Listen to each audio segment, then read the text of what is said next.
అయినా మీ ఆడవాళ్ళందరికి ఇదేం దిక్కుమల్ల అలవాటే?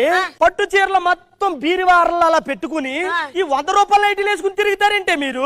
మీకు నైటీ వేస్తే నిద్ర వస్తుంది, మాకు నైటీ వేస్తే నిద్ర వస్తుంది తెలుసా? ఎలా జరిగింది ప్రయాణం? ట్రైన్లో పైబర్త్ వచ్చిందండి. రాత్రంతా నిద్రలేక చిరాగ్గా ఉంది.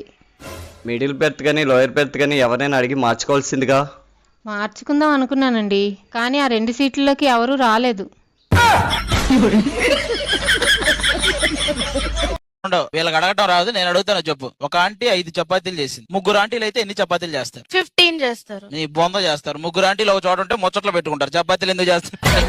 ఓయ్, నిన్న తీసుకున్న 7,000 ఏం చేసినావు లెక్క చెప్తే రాసుకుంటా. దానికి రాసుకోవడం ఎందుకు, నేను చెప్తాగా. చెప్పు.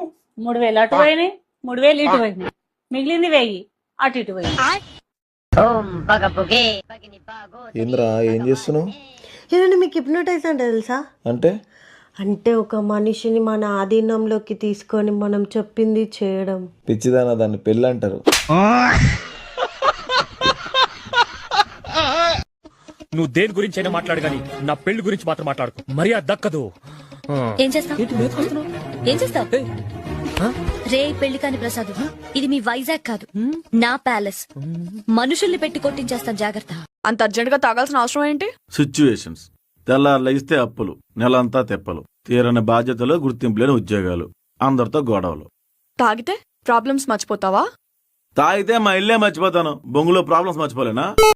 ఈసారి అక్షయ తృతికి నీకు గోల్డ్ చైన్ తెచ్చిస్తా. ఆహా, నాకు గోల్డ్ చైన్ వద్దు, ఉద్యానం కావాలా. ఏంది జోకా?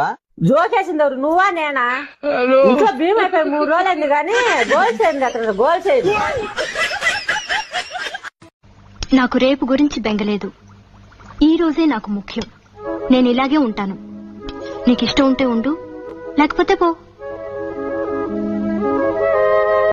ఏ వయసు సుబ్బారావు? చాలు యారా అంతే అన్నం తింటున్నావా? నీ వయసులో నేను రాళ్లు తిన్నరుకున్నావు తెలుసా?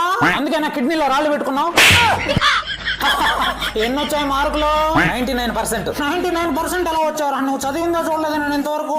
చూడండి అంకుల్, మన రిజల్ట్ కనిపిస్తే చాలు, మన హార్డ్ వర్క్ కనిపించాల్సిన అవసరం లేదు. ఫర్ ఎగ్జాంపుల్, మీకు 2 పిల్లలు పుట్టారు, మీ రిజల్ట్ కనిపించింది కానీ మీ హార్డ్ వర్క్ ఎలా చేశారని ఎవరైనా చూసారా? ఈ రోజుల్లో పిల్లకాయలకు జోకులు అయిపోయింది. అరే మా రోజుల్లో రాత్రుల్లో వీధి లైట్ల కింద చదువుకున్నా ఉండరా నేను. పగలంతా ఏం బీకావు? ఫోన్లే అంకుల్, పెద్దవాళ్ళు అంటే రెస్పెక్ట్ లేకుండా పోయిందిరా మీకు. మా రోజుల్లో లేస్తే ఒకటి, కూర్చుంటే ఒకటి కొట్టేవాళ్ళరా మా ఇంట్లో వాళ్ళు. ఇప్పుడు కూడా మీ ఇంట్లో మీ ఆవిడ బాగా చూసుకుంటుందంటగా. నేను వస్తానే సుబ్బారావు, మీ ఆవిడ మంచి ఫైర్ మీద ఉన్నాడు.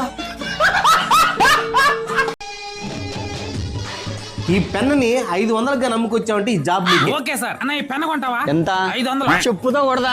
500 బుర్రందా నీకు? 500.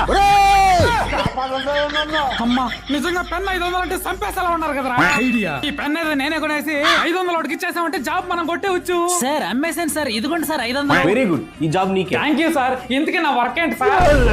వీటిని ఒక్కొక్కటి 500 లెక్క నమ్ముకు రావాలి, ఇదే నీ వర్క్. మామా పిల్ల నా సైజు చూసిందిరా. మామా పిల్ల తిట్టిందిరా. మామా జాబ్ వచ్చిందిరా. మామా జాబ్ పోయిందిరా. నిన్న ఎక్కువగా తాగి తలనొప్పిగా ఉందిరా. నిన్న అసలు ఏం తాగామనరా, ఇంత తాగాము. మామా తెల్లంటికలు వస్తున్నాయి ఏంద్రా. మామా నేను హాస్పిటల్కి వెళ్ళాను రా, లివర్ చెడిపోయిందంట. మామా టాయిలెట్ సరిగా రావట్లేదురా. సార్ మీకోసం స్పెషల్ గా నెల్లూరు నుంచి పాలకోవ తీసుకొచ్చా. ఆహా, ఏమయ్యా నీకు 1% హైక్ ఇస్తాను, నెల్లూరు నుంచి స్పెషల్ గా పాలకోవ తెచ్చావే. 20-30 హైక్ ఇచ్చుంటే ఏం తెచ్చుంటావయ్యా? అప్పుడు కూడా ఇదే తీసుకొచ్చుంటాను సార్, కాకపోతే విషయం కలపకుండా తెచ్చుంటా.